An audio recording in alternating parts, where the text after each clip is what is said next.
at this point, I would be surprised if there was somebody involved with Doctor who wasn't uh,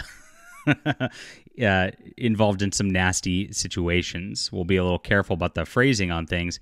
We've had some issues over the reporting of the Neil Gaiman situation over the last week, and the Chris Tyson situation with Mr. Beast. With getting some stuff hit with demonetization. And I don't want that to happen here just because I'm going to be talking about a subject. It's really, really obnoxious that we get censored on this kind of stuff. It shows that they really don't want us to point out how corrupt the mainstream media is on every single level. But Doctor Who's got some weird stuff. I'm going to write up like a full-on article about just like how weirdly Russell T Davies is similar to Neil Gaiman.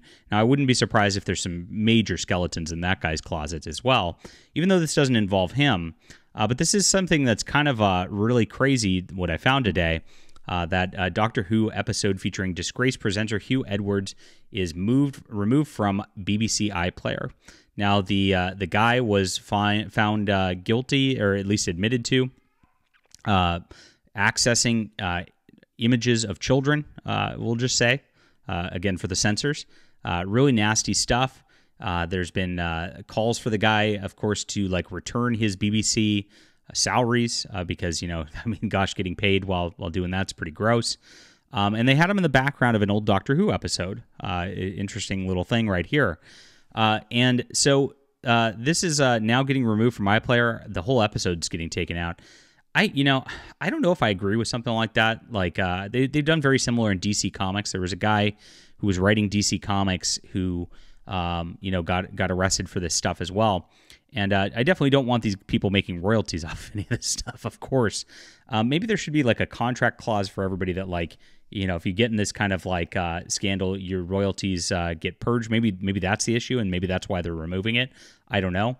But it makes me as a completionist fan when they remove stuff just because like somebody's in the background for a moment of something like that, and they have to purge the whole episode, so you kind of lose that continuity. You can't watch this anymore. It's kind of like a tough thing, I think, to see as a fan. Same thing's happening with DC Comics. Like I said, like that guy's like Green Lantern stories just never get reprinted, and so you have this whole like bit of Green Lantern that you just lose continuity of as a reader just because of that.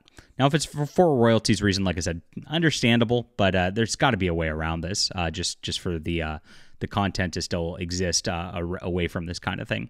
But it's disgusting. And there's a lot of this going around in the science fiction community, it seems like, these days. We've been talking about this quite a lot lately. I'm going to just do an overview of this as we talk about the Doctor Who situation in just a moment. My name is John Delarose. Everybody, please hit the like and subscribe button. Join us here for all the best Doctor Who content, all the best science fiction content. I'm also a science fiction writer, and if you would love to check out my graphic novel, I would really appreciate it. We're getting close to 22,000 right now, and gosh, that's just huge support from the community here. This is fun, classic adventure storytelling, absolutely good heroic stuff. If you like science fiction, you're going to really enjoy this. Go grab this. You can grab a variant cover and hit the 22K mark for us today. That link's in the description below. Thank you for supporting our channel and supporting our artistic efforts away from the mainstream and away from this stuff. I always find it funny that there's all this stuff going on in the mainstream. We've got this guy in the background of a Doctor Who episode. We've got Neil Gaiman. We've got human trafficking stuff going on at San Diego Comic-Con, which I covered on my Fandom Pulse News Network. There's just so much crazy stuff going on around these people.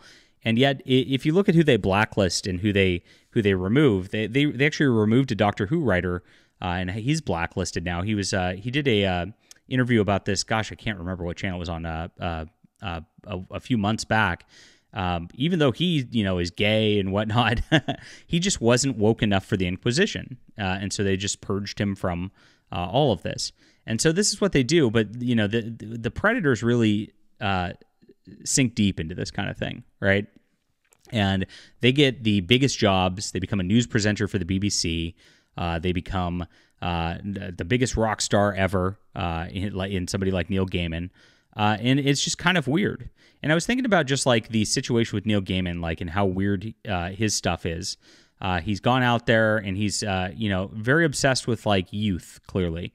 He's made some weird writings about youth and youth situations involving graphic content in his writings, in his fiction writings. I'm beating around the bush because, like, again, I don't want to get demonetized.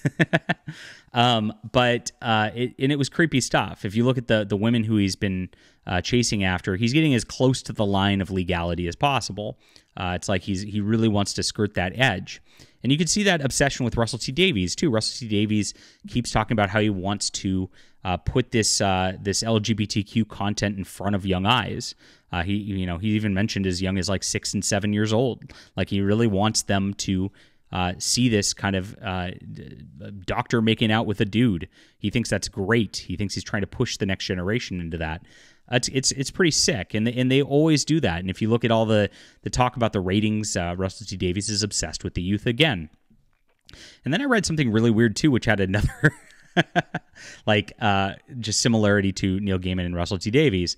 Neil Gaiman was asked about like what fictional character he'd most identify with, and he said it was the big bad wolf from the Red Riding Hood story. And I found that really weird. Again, we have a situation where it's a predator on a really young girl. And his statement on this was, the wolf defines Red Riding Hood. He makes the story happen. Without him, she'd just be another girl on her way to her grandmother's house. I'd strangely be happy to be him. Very, very creepy stuff right there. And if you look at like what the Doctor Who relaunch, their production company name, the whole deal, it was named Bad Wolf. Like, why are they obsessed with the idea of being predators themselves? Why are they obsessed with the youth? You start to like put two and two together. You start to put together their agendas politically, and you start to think there's something drastically wrong with all these people. Now, Russell T Davies is not being hit with a scandal or anything like that. I just found these similarities very, very weird between the two men, who are both active, extreme leftist political people who are rock stars in their industries of science fiction and fantasy, and have been propped up by the media establishment. But this comes from Hugh Edwards, who, of course, was a anchor. He's a broadcaster. He's been removed from the iPlayer episode of Doctor Who featuring him, and who this week pleaded guilty to indecent child images charges. So the episode is Fear Her, and people cannot stream this episode. It's from season 2 with Billie Piper. This is everybody's favorite season of the show. Everybody loved Billie Piper, and of course the show was lesser after she left. That was such a strong character chemistry between David Tennant and her.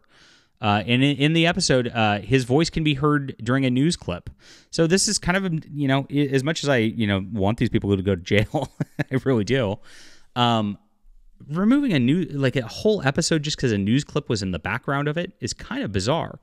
And I mean, I guess the question is like, was he getting royalties even from that? That's kind of a weird deal if that's the case as well. So, but it's gone. You can't watch it on iPlayer at this point. In America, I just looked it up. Doctor Who's available on Amazon Prime here, and the episode's still there. They're not doing anything like that here. This is only a British thing. But that's the situation. Edwards features when Chloe Webber, a girl who's terrorized by a demonic version of her abusive dead father, makes everyone disappear in a sports stadium. My God, what's going on here? The crowd has just vanished right in front of my eyes. He says, it's impossible, Bob. Can we go to you in the box, Bob? Not you, too. So that's all that was in this episode that they felt compelled to completely remove this. Very, very kind of wild because, again, I think the fans just lose out by losing one of the great episodes of Doctor Who here over a couple of lines. Something that I just find kind of silly just because that voice is something that maybe triggers people. But I don't know. So weird stuff going along with Doctor Who. We had such a crazy Comic-Con where they said they're going to double down on all the woke politics. They're going to double down on all the craziness and breaking the fourth wall next year. That just shows that these people are intent on destroying the show and destroying its legacy. And now a little bit of that legacy is getting removed as well because of a creep involved with it. Crazy stuff. But food for thought for the weekend. What do you think should be done in situations like this? I'd love to hear from you. Because, do you think content like this should be removed? Maybe what would solve this is just if somebody goes to jail, they're not due royalties. I'm guessing that's really the only reason to remove it. I mean, being offended over 2 lines in there doesn't make sense otherwise. I don't know how to handle this kind of thing personally. I just find it kind of sad for British Doctor Who fans that they lose an episode because this guy decided to be a creep. All right, leave a comment down below. Hit the like and subscribe button. Appreciate you guys being there. Have a good weekend, and please back the Hidden Emperor on Kickstarter. We'll be back soon.